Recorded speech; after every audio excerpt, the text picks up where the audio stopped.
Je revenais d'un long voyage de travail, épuisé et impatient de rentrer chez moi. Le trajet en train semblait interminable, et le ciel sombre à l'extérieur n'aidait en rien à dissiper cette sensation de lourdeur. Lorsque je suis monté dans le train, j'ai tout de suite remarqué à quel point il était vide. Il n'y avait presque personne, à l'exception de quelques passagers éparpillés dans les autres wagons. En entrant dans le mien, j'ai vu qu'il n'y avait qu'un homme assis tout au fond, près de la fenêtre. Il portait un long manteau noir avec un capuchon qui lui couvrait la tête, dissimulant son visage. Je n'ai pu voir que la silhouette de son corps, immobile, les yeux apparemment fixés sur l'obscurité à l'extérieur. Instinctivement, une étrange sensation de malaise m'a envahi. Il y avait quelque chose dans la manière dont il était assis, complètement figé, qui me dérangeait. Mais j'ai tenté d'ignorer cette impression. Je me suis installé à ma place, non loin de la sortie du wagon, et j'ai posé ma valise à mes pieds. Le bruit monotone du train sur les rails, combiné à l'écho de la pluie qui frappait doucement les vitres, créait une ambiance presque hypnotique. J'ai sorti mon téléphone pour essayer de me distraire, mais malgré tous mes efforts, mes yeux revenaient constamment vers cet homme. Il n'avait pas bougé d'un pouce. Au bout de quelques minutes, je n'arrivais plus à me concentrer sur mon téléphone. Quelque chose dans l'atmosphère semblait de plus en plus oppressant. Le bruit de la pluie s'intensifiait, tambourinant contre les vitres du train, mais ce n'était pas seulement cela. C'était ce type, toujours assis là, immobile. J'essayais de me convaincre que je m'inquiétais pour rien, que c'était simplement la fatigue qui me jouait des tours, mais un sentiment de malaise continuait de grandir en moi. Je jetai des coups d'œil furtifs dans sa direction, espérant le surprendre en train de bouger, de faire un geste, quelque chose qui me prouverait qu'il n'était qu'un simple passager, comme moi. Mais il restait figé, les yeux tournés vers l'extérieur.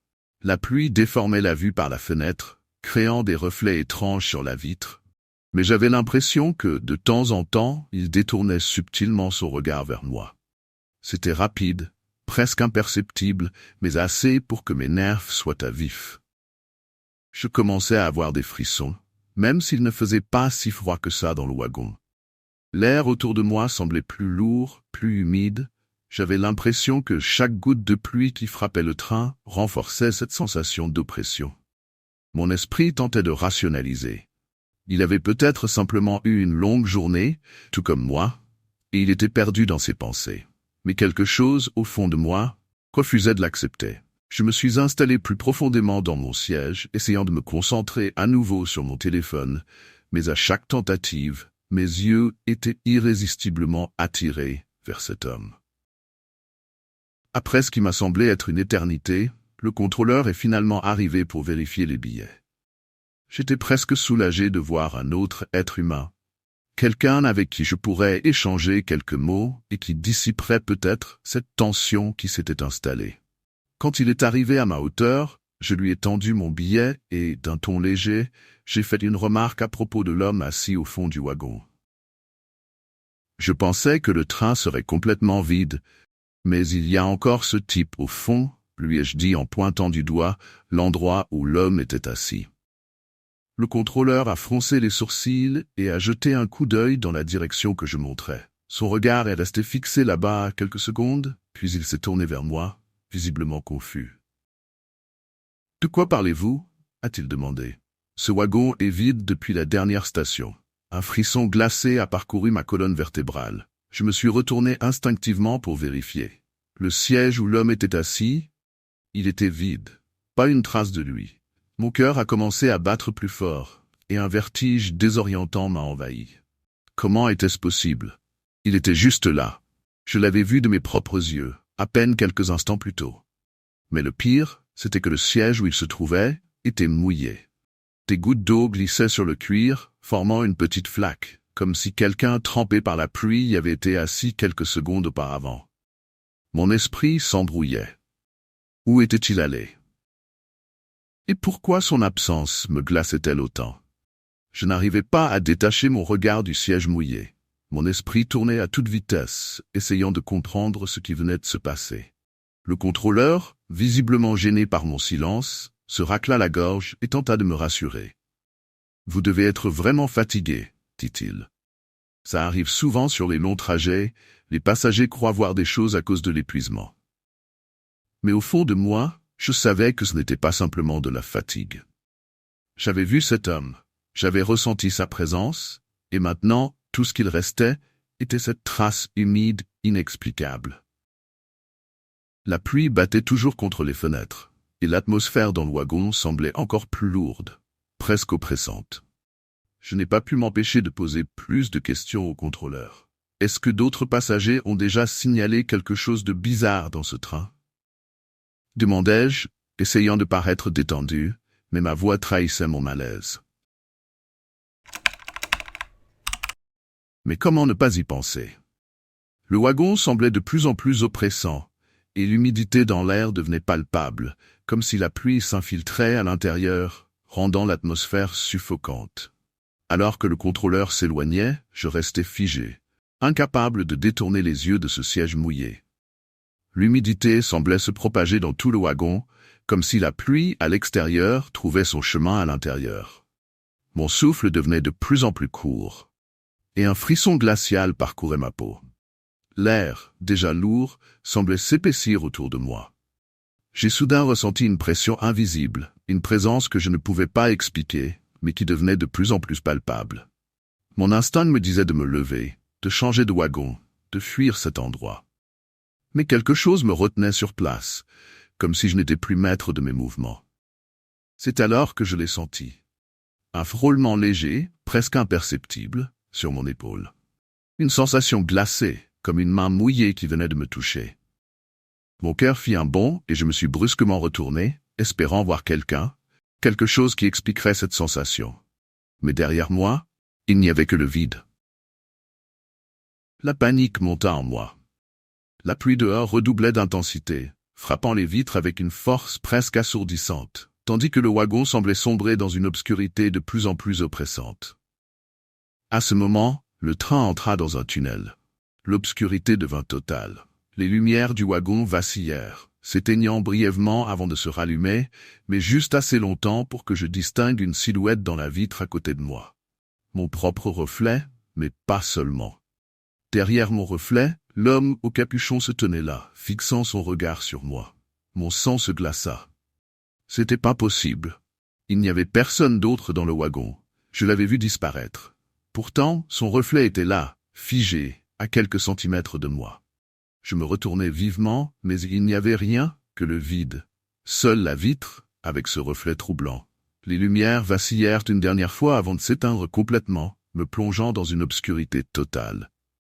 C'est à ce moment que je compris que je n'étais pas seul. Le silence assourdissant fut brisé par un murmure, à peine audible mais proche, beaucoup trop proche. Et puis plus rien. Comme chaque soir, après une longue journée de cours à la fac, je prenais le dernier train pour rentrer chez moi. C'était devenu une routine presque apaisante. Monter à bord, trouver un siège vide et laisser le ronronnement des rails me bercer pendant le trajet. Le wagon était toujours presque vide à cette heure tardive, et j'appréciais cette tranquillité. C'était l'un de ces rares moments où je pouvais me détendre, où le bruit de la ville s'effaçait et où je me retrouvais seul avec mes pensées. Ce soir-là ne semblait pas différent des autres. J'avais pris ma place habituelle près de la fenêtre, regardant les lumières floues des rues défiler à travers la vitre. Il n'y avait que quelques passagers éparpillés dans le wagon, tous silencieux, plongés dans leur propre monde. J'aimais cette solitude partagée, ce moment où nous étions tous dans le même espace, mais chacun isolé dans sa bulle. Le train avançait et je m'enfonçais un peu plus dans mon siège, prêt à me laisser emporter par la fatigue. C'était une nuit comme les autres, du moins, c'est ce que je croyais. Alors que le train continuait son trajet, j'ai remarqué quelque chose d'étrange. Juste en face de moi, il y avait une femme, assise seule. Je ne l'avais pas vue monter, mais elle était là, immobile, me fixant. Ses yeux semblaient rivés sur moi, sans cligner, sans jamais dévier. Un malaise profond a commencé à s'installer en moi. Je me suis dit que j'étais probablement juste fatigué, que c'était normal de croiser le regard d'un autre passager, mais son insistance était troublante. Elle ne détournait pas le regard, pas une seule seconde. Elle ne bougeait même pas. Ses mains étaient posées sur ses genoux et son corps restait parfaitement droit, comme figé. Plus je tentais de l'ignorer, plus je sentais une étrange tension s'installer dans l'air. C'était comme si quelque chose n'allait pas, comme si cette femme n'était pas censée être là. Le silence dans le wagon devenait pesant, presque suffocant, et le bruit régulier des rails semblait s'atténuer autour de nous, laissant place à une sensation d'oppression grandissante. Je commençais à me sentir de plus en plus mal à l'aise. Pour éviter son regard perçant, j'ai tourné la tête vers la fenêtre, fixant le paysage sombre qui défilait. Mais à ce moment-là, une étrange sensation s'est emparée de moi. Une pression comme un poids invisible s'est installée sur ma poitrine. C'était léger au début, mais ça s'intensifiait progressivement, rendant ma respiration difficile. Mon cœur battait de plus en plus vite, et un sentiment de panique a commencé à monter. J'avais l'impression que quelque chose m'oppressait, que l'air autour de moi devenait plus dense, comme si l'atmosphère du wagon avait changé. Mon instinct me disait que c'est à cause de cette femme, mais je refusais de regarder dans sa direction. J'ai essayé de me convaincre que c'était dans ma tête, que la fatigue jouait des tours à mon esprit. Pourtant, la pression continuait de croître, chaque respiration devenant un effort. C'était comme si quelque chose voulait m'étouffer, me forcer à réagir, à la regarder à nouveau. Finalement, ne pouvant plus supporter cette pression, je me suis forcé à tourner les yeux vers elle. C'est alors que je l'ai vue, et un frisson glacé m'a parcouru. Ses yeux, d'un blanc éclatant, étaient complètement dépourvus de pupilles. Ce n'était pas simplement une absence de couleur, mais un vide inquiétant, une profondeur qui semblait aspirer tout autour d'elle. Mon cœur s'est arrêté un instant. L'angoisse m'a envahi. Comment était-ce possible? La lumière du wagon, déjà faible, semblait s'assombrir davantage autour d'elle, comme si elle absorbait toute lumière. J'étais paralysé, figé par le regard de cette femme. Il n'y avait plus de doute. Quelque chose n'allait pas du tout. Je tentais de détourner le regard, mais je me sentais piégé, incapable de bouger. La sensation d'oppression dans ma poitrine s'était intensifiée, comme si cette présence surnaturelle m'entravait.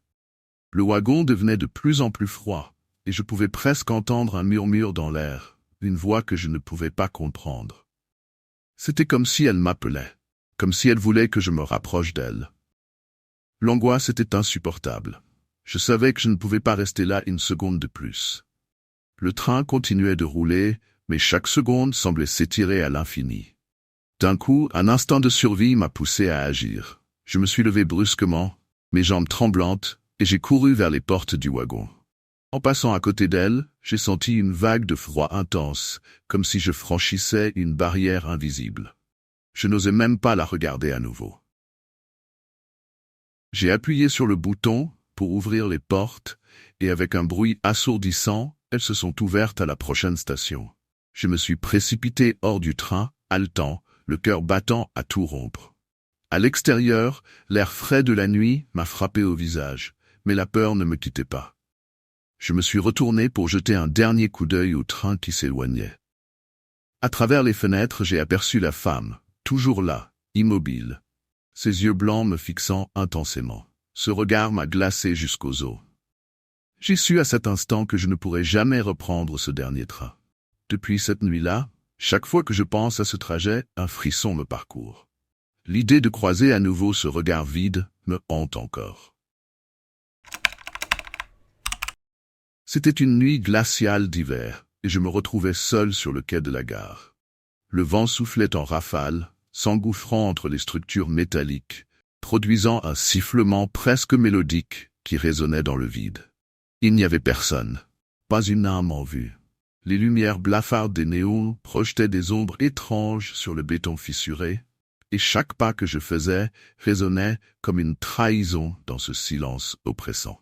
Je me souviens de la sensation du froid qui me mordait la peau, de la manière dont je serrais mon manteau contre moi, essayant désespérément de me réchauffer. Le quai semblait s'étirer à l'infini devant moi.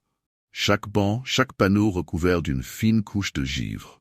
C'était comme si la gare entière était figée dans le temps, abandonnée à la solitude et au silence. Le panneau d'affichage lumineux au-dessus de moi indiquait que le prochain train n'arriverait que dans une dizaine de minutes. Je regardais les chiffres défiler lentement, hypnotisé par leur monotonie, espérant que ce délai passerait plus vite.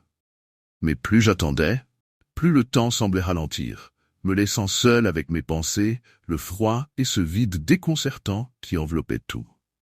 Le silence, à la fois apaisant et inquiétant, me pesait lourdement. C'était comme si la gare entière retenait son souffle, attendant quelque chose. Et je ne pouvais m'empêcher de sentir que, malgré l'absence visible de toute présence humaine, je n'étais peut-être pas si seul que cela. Alors que je fixais encore le panneau lumineux, un grésillement soudain résonna à travers les haut-parleurs, brisant le silence lourd qui pesait sur la gare. Au début, c'était simplement un bruit de fond. Un son que l'on attend dans une gare déserte. Puis, une voix douce se fit entendre. Elle était claire, presque apaisante, comme celle d'un automate programmé pour annoncer les horaires des trains. Le prochain train en direction de la ville arrivera dans 10 minutes, disait-elle. C'est une annonce banale, et pourtant, il y avait quelque chose d'étrange dans cette voix. Je ne pouvais pas le saisir tout de suite, mais une sensation désagréable commençait à me gagner. Comme un frisson remontant lentement le long de ma colonne vertébrale. Je restais immobile, les yeux fixés sur les haut-parleurs, écoutant attentivement. La voix continua de donner des informations sur les autres départs de la nuit, mais soudain, elle changea de ton. Le rythme de ses mots ralentit, presque imperceptiblement au début, puis devint plus grave, comme si elle cherchait à attirer mon attention. Et puis, j'entendis mon nom. D'abord doucement, murmuré au milieu des annonces comme une ombre parmi les mots. Thomas, j'ai cru rêver. Mais la voix répéta, plus distinctement cette fois. Thomas. Mon cœur se mit à battre plus fort. Je jetai un coup d'œil autour de moi, mais il n'y avait toujours personne sur le quai. La gare était vide, aussi froide et silencieuse qu'avant, mais la voix, elle, ne cessait de murmurer mon nom. Mon souffle se fit court et mes mains devinrent moites malgré le froid. La voix répétait mon nom, encore et encore, chaque fois plus fort, plus insistant. Thomas, Thomas. C'était impossible. Personne ne savait que j'étais ici. Personne ne pouvait me voir.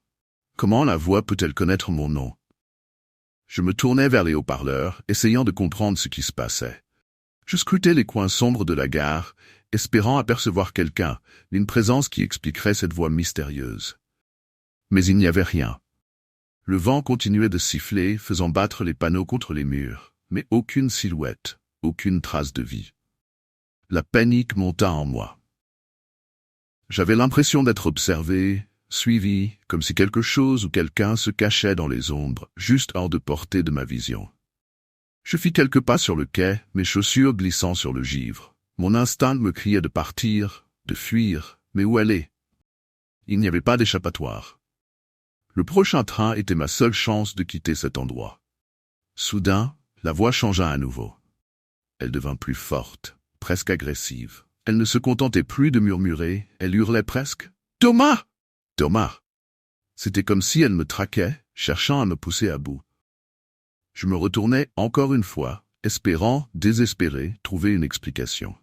Mais la gare restait déserte, figée dans ce silence angoissant, et cette voix, cette maudite voix, continuait à scander mon nom, me paralysant de terreur. C'est à ce moment-là que j'entendis le grondement lointain du train approchant. Le bruit des roues sur les rails résonnait dans la nuit, comme un soulagement attendu, mais teinté d'une étrange appréhension. Le train émergea de l'obscurité, ses phares perçant le brouillard, illuminant brièvement le quai désert autour de moi. Pourtant, même avec l'arrivée du train, la voix ne s'arrêta pas. Elle continuait, plus insistante que jamais. « Thomas, entre dans le train.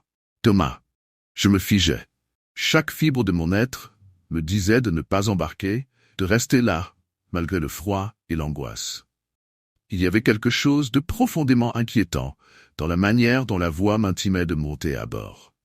Elle ne sonnait plus comme une simple annonce. C'était un ordre, presque une supplication, qui résonnait au fond de moi avec une intensité malveillante. Les portes du train s'ouvrirent dans un souffle, dévoilant l'intérieur vide et faiblement éclairé. Personne à l'intérieur. Pas un passager, pas un agent de la gare. Un autre frisson me parcourut l'échine. La voix, plus forte que jamais, me hurlait désormais de monter. « Thomas, entre dans le train, maintenant. » Je reculais d'un pas, mon esprit tiraillé entre deux choix terrifiants. Rester sur ce quai hanté par cette voix oppressante, ou entrer dans ce train désert, comme si quelque chose m'attendait à l'intérieur. Finalement, la peur d'être laissé seul dans cette station maudite l'emporta. Je franchis le seuil, les portes se fermèrent brusquement derrière moi dans un claquement métallique, coupant soudainement la voix des haut-parleurs.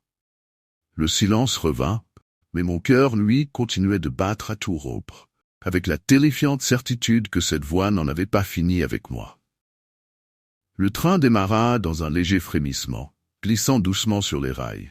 À l'intérieur, tout était calme, presque trop calme. Les lumières vacillaient légèrement, projetant des ombres tremblantes sur les sièges vides. Je m'assis, essayant de reprendre mon souffle, mais une étrange sensation de malaise continuait de m'envahir. Le souvenir de cette voix dans les haut-parleurs me hantait, son insistance, sa manière de répéter mon nom, comme si elle connaissait chaque détail de ma vie. Je scrutais l'intérieur du wagon, mais il n'y avait toujours personne. Pas un bruit, hormis le cliquetis régulier des roues sur les rails. Je tentais de me rassurer, me disant que tout cela n'était qu'une coïncidence. Peut-être que j'avais mal entendu. Peut-être que la fatigue et le froid avaient joué des tours à mon esprit. Mais au fond de moi, je savais que quelque chose clochait. La voix n'était pas une hallucination. Elle savait. Elle me connaissait. Depuis cette nuit, je n'ai jamais pu effacer cette expérience de mon esprit. J'ai évité cette gare, évité de prendre le train à des heures tardives. Mais parfois, lorsque je suis seul dans un lieu public, il m'arrive de ressentir cette même présence. Comme si quelqu'un, quelque chose, continuait à m'observer, à murmurer mon nom dans l'obscurité. Je n'ai jamais su d'où venait cette voix, ni comment elle savait qui j'étais. Mais ce que je sais, c'est que cette nuit-là, quelque chose a pris conscience de mon existence. Et même si je fais tout pour l'oublier, j'ai la terrible conviction que cette voix pourrait à nouveau me retrouver, m'appeler, où que je sois. Ma grand-mère me racontait souvent des histoires étranges, des récits anciens qui me faisaient frissonner quand j'étais enfant. L'une d'elles me fascinait plus que les autres. L'histoire d'un train qui ne serait jamais arrivé à destination. Selon elle, ce train circulait sur une vieille ligne, aujourd'hui abandonnée, quelque part dans les montagnes. Chaque fois qu'elle évoquait cette histoire, sa voix prenait un ton grave, presque solennel, comme si elle parlait d'un secret qu'elle seule connaissait. En grandissant, je n'ai jamais pu me débarrasser de cette curiosité morbide. Les détails qu'elle décrivait, bien que vagues, restaient gravés dans mon esprit. Une station perdue, oubliée de tous, et un train fantôme dont personne ne parlait. Un jour, pris d'une envie soudaine d'en savoir plus, j'ai décidé d'aller voir par moi-même. Après tout, pourquoi une vieille histoire familiale devait-elle me hanter autant? Je me suis renseigné, et à ma grande surprise, la ligne existait toujours, bien que peu utilisée. Elle traversait une région isolée, passant par des tunnels et des montagnes, avant de rejoindre une station désaffectée. Exactement comme ma grand-mère l'avait décrit. C'était une vieille ligne, avec des wagons délabrés et un air de désuétude qui vous mettait mal à l'aise dès le premier regard. Le jour où j'ai pris le train, le ciel était couvert et une brume épaisse enveloppait le paysage. Chaque détail de cette journée renforçait l'atmosphère inquiétante que je ressentais. Le quai où j'embarquais était presque vide, à part quelques passagers silencieux, leurs visages fermés, presque absents. Tandis que je montais à bord, une étrange sensation de malaise commençait à s'installer, comme si ce voyage allait m'entraîner bien plus loin que je ne l'avais prévu. Le train démarra lentement, émettant un léger grincement métallique à chaque mouvement. À travers les vitres poussiéreuses, je pouvais voir défiler des paysages sombres et flous, des arbres nus bordant les voies, des collines recouvertes de brouillard. Il n'y avait rien de rassurant dans cette vision. Au contraire, tout semblait accentuer l'étrangeté de ce voyage. Les autres passagers, dispersés dans les différents sièges, restaient silencieux, leurs visages tournés vers l'extérieur, comme hypnotisés par le paysage désolé. Je m'installais près de la fenêtre, tentant de me détendre, mais une lourdeur pesait dans l'air, comme si le temps ralentissait à mesure que le train avançait. Les lumières à l'intérieur du wagon vacillaient de temps à autre, projetant des ombres instables sur les sièges usés. Parfois, il me semblait apercevoir un mouvement furtif dans mon champ de vision. Mais chaque fois que je me tournais pour regarder, il n'y avait rien. Juste l'immobilité des sièges vides. Plus le train s'enfonçait dans la campagne, plus le sentiment d'isolement devenait palpable. Les arrêts habituels des trains de banlieue étaient absents ici. Nous avancions inexorablement vers quelque chose d'inconnu. Je fixais le vide à l'extérieur, essayant d'ignorer la tension qui montait en moi, quand soudain, le train pénétra dans un long tunnel. L'obscurité nous engloutit, brisant l'illusion de sécurité que la lumière extérieure pouvait encore procurer. Le bruit des rails devint plus sourd, comme étouffé par les murs du tunnel. À ce moment précis, j'eus la certitude que quelque chose allait se produire, que ce voyage n'était pas comme les autres. Le train ralentit soudainement à l'intérieur du tunnel, comme s'il luttait pour avancer. Le grondement des roues sur les rails s'atténua, laissant place à un silence pesant, seulement interrompu par le cliquetis lointain du métal. Alors que je jetais un coup d'œil autour de moi, je remarquai un homme debout près de la porte du wagon. Je ne l'avais pas vu monter, et pourtant il était là, immobile, le regard fixé sur la porte fermée devant lui.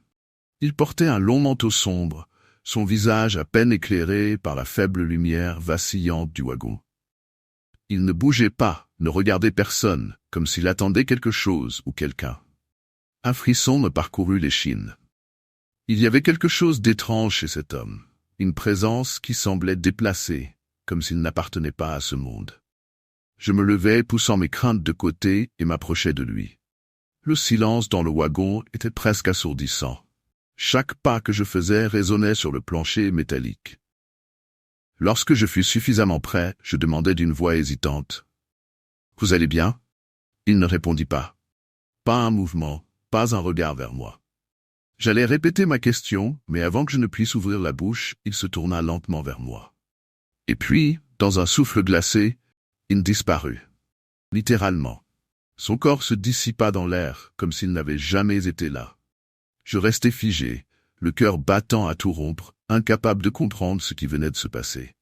Je scrutais l'endroit où il se tenait une seconde plus tôt, mais il ne restait aucune trace de lui. Rien. C'était comme s'il n'avait été qu'une illusion. Perturbé, je retournai à mon siège, le cœur battant la chamade. Mes pensées tourbillonnaient, cherchant à rationaliser ce que je venais de vivre. Je regardais autour de moi, espérant trouver un autre passager qui aurait pu être témoin de l'absurde scène. Je me tournai vers une femme assise à ma droite, son visage pâle éclairé par la lumière vacillante. « Vous avez vu cet homme près de la porte ?» demandai-je, l'angoisse dans la voix. Elle me fixa, les yeux écarquillés. « De quel homme parlez-vous » Sa voix tremblait légèrement. Je me sentis soudain vulnérable, comme si je venais de dire quelque chose de profondément dérangeant. Je fis un geste vers l'endroit où il se tenait, mais c'était comme si j'essayais de décrire un rêve. La femme secoua la tête, visiblement inquiète. Je m'adressai alors à d'autres passagers, mais chacun d'eux semblait ignorer ma question, m'observant avec un mélange de confusion et de méfiance. Certains se détournaient, d'autres murmuraient entre eux, mais personne ne semblait avoir remarqué cet homme, ce spectre que j'avais pourtant vu si clairement. L'angoisse grandissait en moi. Étais-je le seul à avoir vu cet homme? Avais-je perdu la raison? Je me sentais de plus en plus isolé, comme si je m'enfonçais dans un abîme de folie. Le tunnel s'étirait, sans fin, et je ne pouvais m'empêcher de me demander si quelque chose de sinistre m'attendait à la sortie. À l'issue du tunnel, le train émergea enfin dans une lumière aveuglante. Je clignai des yeux, encore troublé par ce qui venait de se passer. Quand je regardai par la fenêtre, je vis une station désaffectée qui semblait figée dans le temps. Les quais étaient couverts de poussière, et des herbes folles poussaient entre les dalles. Mon cœur se serra. Était-ce cette station que ma grand-mère m'avait décrite? Après être descendu du train, je cherchais à rassembler mes pensées. Je me dirigeais vers un petit kiosque, espérant trouver des informations sur la ligne. Un vieil homme était assis à l'intérieur, feuilletant un journal. Je lui racontais mon expérience, m'attendant à une réaction de surprise ou de scepticisme. Mais il leva les yeux, son visage se durcissant. « Ce tunnel, commença-t-il, sa voix tremblante. Il a été le site d'un terrible accident il y a des décennies. Beaucoup ont péri ce jour-là. Des rumeurs disent que certaines âmes restent piégées, attendant d'être libérées. Ces mots résonnaient dans ma tête, que je compris soudain la signification de ce que j'avais vu. Le choc m'envahit alors que je réalisais que cet homme, celui que j'avais croisé dans le train, pouvait être l'un de ces esprits. Un frisson glacé me parcourut, et je sentis un poids sur mes épaules, une connexion inexplicable avec ce lieu maudit. Je compris que ma curiosité m'avait conduit à quelque chose de bien plus grand que je n'aurais pu imaginer. En quittant la station, je jetai un dernier coup d'œil au tunnel. L'angoisse de ce que j'avais vécu me suivrait toujours. J'avais pénétré un monde où la frontière entre la vie et la mort était floue, et je savais que cet homme ne serait pas le dernier à me hanter. Après une longue journée de travail, j'étais épuisé. Il était déjà tard, bien plus que d'habitude, et je devais prendre le métro pour rentrer chez moi. J'avais l'habitude de ces trajets nocturnes, mais ce soir-là, quelque chose me dérangeait dès que j'ai franchi les portes du wagon. Dès que je suis monté, j'ai remarqué qu'il était complètement vide. Pas une seule personne. C'était étrange, surtout à cette heure-là, quand il y a généralement encore quelques passagers fatigués, des étudiants, des travailleurs de nuit. Mais là, rien. Le silence pesait lourdement, seulement interrompu par le léger grincement des rails sous le train. Je me suis installé sur un siège près de la porte, essayant de ne pas trop y penser. Peut-être que c'était juste une coïncidence. Pourtant, une sensation d'inconfort ne me quittait pas. Je jetais des coups d'œil furtifs autour de moi, m'attendant presque à voir quelqu'un apparaître soudainement dans le reflet des fenêtres. Mais le vide persistait. Le train continuait d'avancer, s'arrêtant aux stations sans que personne ne monte à bord. Le claquement régulier des portes qui s'ouvraient puis se fermaient dans le vide devenait presque oppressant. À chaque station déserte, mon malaise grandissait. Mais je me répétais que ce n'était rien, que c'était simplement un soir comme les autres. Peut-être que tout le monde avait pris le train précédent. Le temps semblait s'étirer, et la solitude du wagon commençait à peser de plus en plus. J'essayais de me distraire avec mon téléphone, mais même cela ne suffisait pas à calmer l'étrange sensation qui s'installait en moi. Plus le train avançait, plus je me sentais isolé, comme si j'étais coupé du reste du monde, enfermé dans ce wagon vide qui roulait dans un tunnel sans fin. C'était absurde, je le savais, mais je ne pouvais m'empêcher de ressentir une certaine appréhension. Soudain, sans avertissement, le train s'est arrêté brusquement, projetant un silence lourd dans tout le wagon. J'ai levé les yeux, surpris, cherchant à comprendre ce qui se passait. Nous n'étions pas encore arrivés à une station. Le wagon était plongé dans un tunnel sombre, et l'idée d'être coincé là, au milieu de nulle part, me glaça le sang. Pendant un moment, tout resta figé. Aucune annonce, aucun bruit de moteur, juste ce silence oppressant. Puis, les lumières ont commencé à clignoter. Un flash, puis une obscurité totale. Un autre flash. Mes yeux peinaient à s'adapter à cette alternance brutale. Je sentais mon cœur battre de plus en plus vite, chaque battement résonnant dans ce silence pesant. C'est alors que je l'ai entendu. Un sifflement, ou plutôt un murmure, tout près de mon oreille. Mon corps se figea instantanément. Je savais que j'étais seul dans le wagon, mais ce son, ce chuchotement si proche de moi ne pouvait pas être réel. J'ai avalé ma salive, essayant de me convaincre que c'était simplement le bruit du tunnel, une illusion auditive causée par le silence et mon imagination qui commençait à me jouer des tours. Pourtant, malgré moi, je me suis retourné, espérant ne rien voir. Et bien sûr, il n'y avait personne. Rien que les sièges vides, plongés dans cette lumière intermittente. Mais ce chuchotement continuait de résonner dans ma tête. Je me forçais à me calmer, me disant que ce n'était que le système de ventilation. Un bruit quelconque du train ou du tunnel, n'importe quoi, sauf ce que mon esprit commençait à envisager. C'est à ce moment-là que je les ai vus. Des ombres, ou plutôt des formes floues, passaient rapidement devant les fenêtres du train. Comme si quelque chose ou quelqu'un courait à l'extérieur, longeant le wagon. Mon cœur s'est mis à battre encore plus vite. Chaque fois que les lumières clignotaient, les silhouettes apparaissaient, disparaissant aussitôt dans l'obscurité. À mesure que les lumières continuaient à clignoter, Ces silhouettes devenaient de plus en plus nettes. J'essayais de me convaincre que c'était juste un jeu de lumière, des reflets provoqués par le mouvement saccadé du train, mais au fond de moi, je savais que quelque chose clochait. Chaque flash dévoilait ces formes mouvantes, comme des figures humaines distordues, se déplaçant trop vite pour que je puisse vraiment les discerner. Mais elles étaient là, à l'extérieur du wagon, longeant le tunnel avec une rapidité anormale, presque surnaturelle. Le murmure que j'avais entendu près de mon oreille ne cessait de résonner dans ma tête. Mais il semblait maintenant provenir de plusieurs directions à la fois, comme si le wagon entier était rempli de voix invisibles. Elles chuchotaient des mots indistincts, mais suffisamment proches pour que je sente leur souffle sur ma peau. Mon cœur battait si fort que j'avais l'impression qu'il allait exploser. J'ai regardé autour de moi, désespérément, cherchant une sortie ou une explication rationnelle. Mais chaque ombre qui passait par les fenêtres me faisait sursauter. Mon corps était tendu, prêt à réagir, mais il n'y avait nulle part où aller. La porte du wagon était fermée, et nous étions encore coincés dans ce maudit tunnel. Chaque instant passé dans cet enfer me semblait durer une éternité. Puis, tout à coup, les murmures se sont tus. Le silence est encore plus oppressant qu'avant. Seul le son distant du cliquetis du train sur les rails subsistait. C'est alors que j'ai senti une présence. Ce n'était plus simplement des ombres à l'extérieur.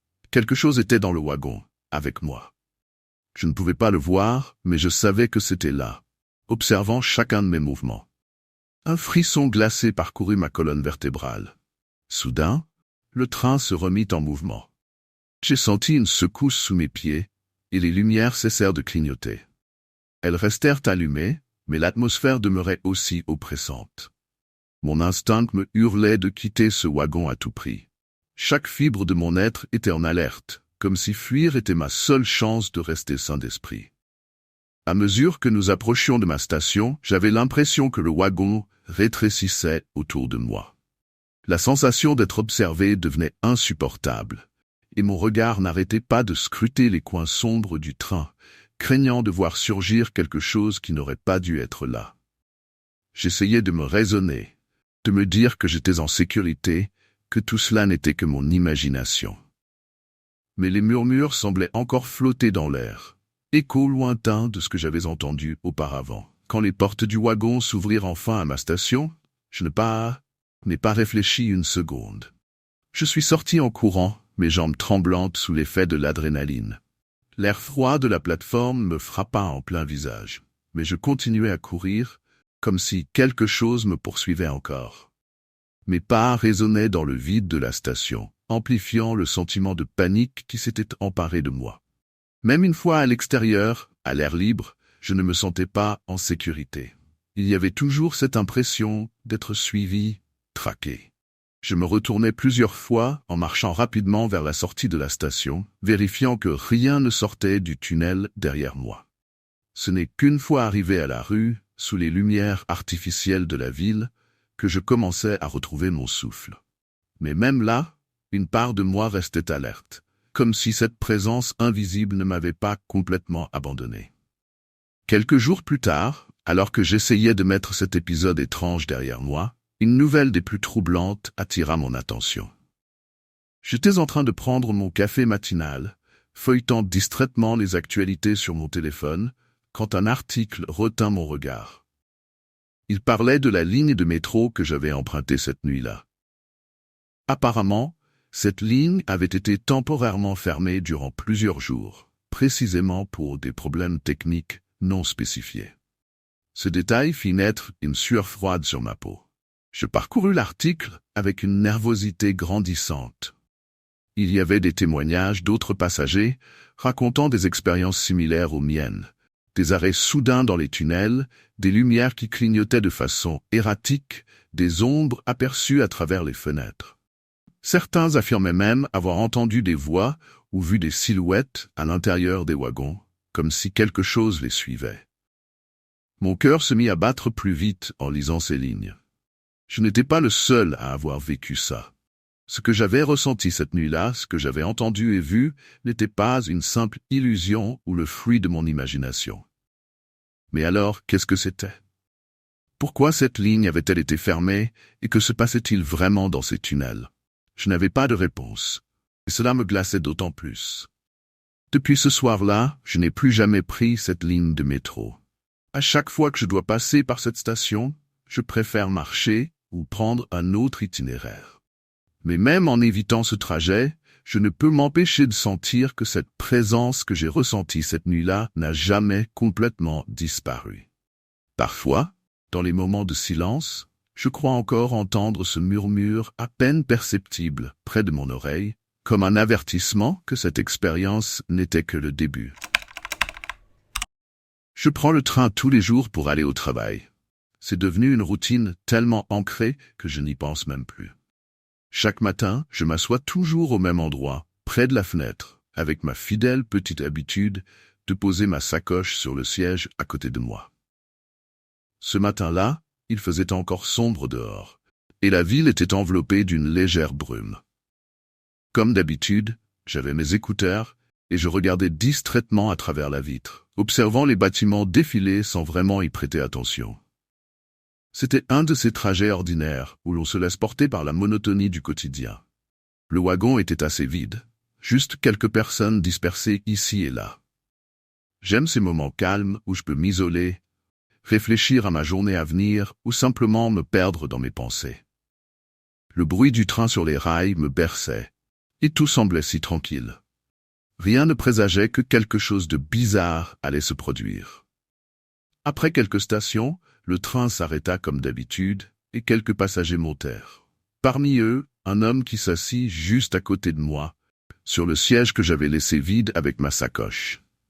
Je trouvais cela un peu étrange, car il y avait beaucoup de place libre dans le wagon, mais je ne m'en préoccupais pas trop. L'homme semblait parfaitement normal. Il portait un manteau gris, avait des cheveux légèrement ébouriffés et tenait un livre à la main. Il n'avait rien de particulièrement inquiétant, juste quelqu'un de fatigué comme tout le monde, peut-être. Je me souviens lui avoir lancé un bref regard, un peu surpris qu'il ait choisi de s'asseoir à cet endroit. Mais bon, je ne voulais pas paraître impoli, alors je me suis contenté de hocher légèrement la tête en guise de salut, sans vraiment attendre de réponse. Il n'a pas réagi. Il est resté là, immobile, le regard fixé sur son livre. Je me suis dit qu'il voulait juste lire tranquillement. Alors, j'ai remis mes écouteurs et détourné mon attention vers la fenêtre, en essayant de reprendre le fil de mes pensées. Mais rapidement, j'ai commencé à sentir quelque chose de bizarre. À chaque arrêt, de plus en plus de personnes entraient dans le wagon, et je remarquais qu'elles me lançaient des regards étranges. C'était subtil au début, juste quelques coups d'œil furtifs, mais cela devenait de plus en plus évident. C'est comme si tout le monde regardait dans ma direction, ou plutôt à côté de moi. Au fur et à mesure que les stations défilaient, le malaise grandissait. Les passagers qui montaient jetaient des coups d'œil furtifs vers moi, puis détournaient rapidement le regard, comme s'ils avaient vu quelque chose d'inconfortable. Je ne comprenais pas ce qui se passait. Pourquoi me regardaient-ils comme ça? Était-ce à cause de l'homme assis à côté de moi? Pourtant il semblait normal.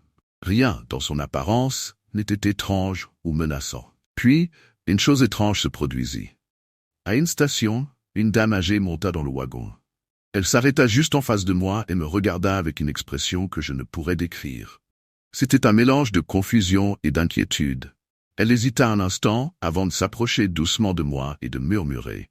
« Pourquoi tu parles tout seul ?» Je me figeai. Mon cœur se mit à battre plus vite. Parler tout seul? Que voulait-elle dire par là?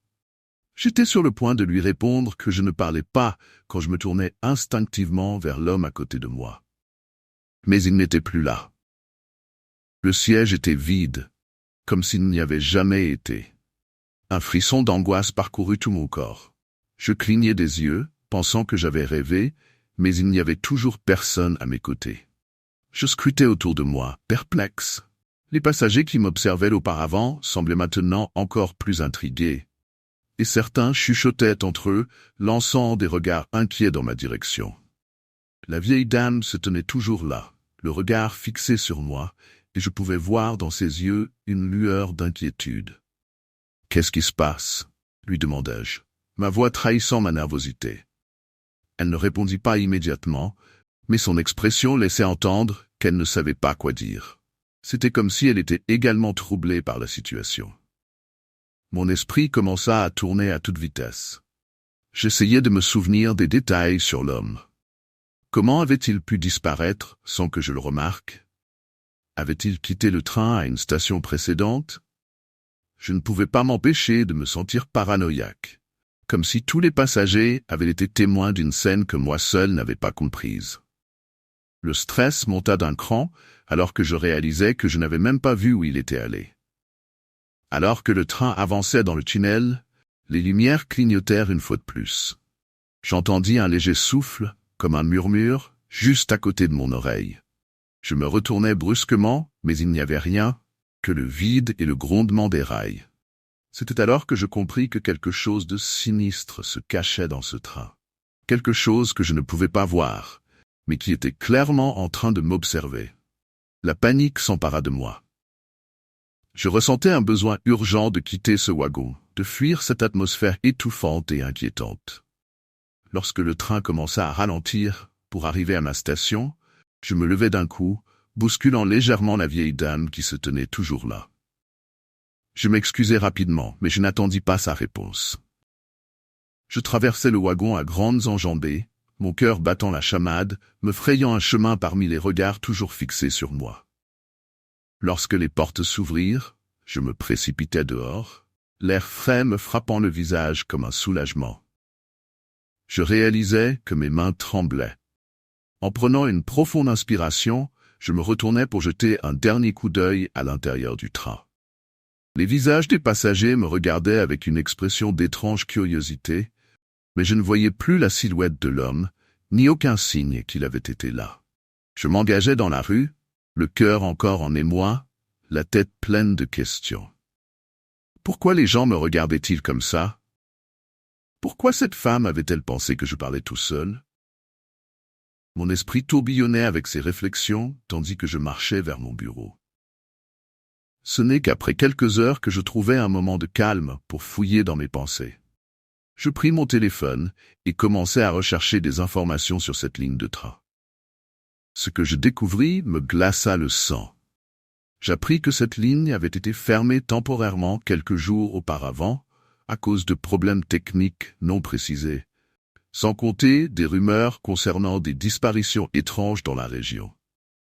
Un frisson d'horreur me parcourut à la pensée que j'avais peut-être été témoin de quelque chose de bien plus sinistre que je ne l'avais réalisé sur le moment. Et même si je pensais que tout cela n'était qu'une coïncidence, une partie de moi savait que je ne prendrais plus jamais ce train sans me sentir en danger, comme si les ombres du passé hantaient encore ces wagons. Salut tout le monde, j'espère que vous avez kiffé les histoires d'aujourd'hui. Si c'est le cas, pensez à mettre un pouce bleu et à vous abonner à la chaîne pour ne rien manquer. Dites-moi en commentaire quelle histoire vous avez préférée ou ce qui vous a le plus marqué. J'adore savoir ce que vous en pensez. Et avant de partir, n'oubliez pas de jeter un œil aux vidéos qui apparaissent à l'écran. Vous allez sûrement adorer. Merci d'avoir regardé et à la prochaine.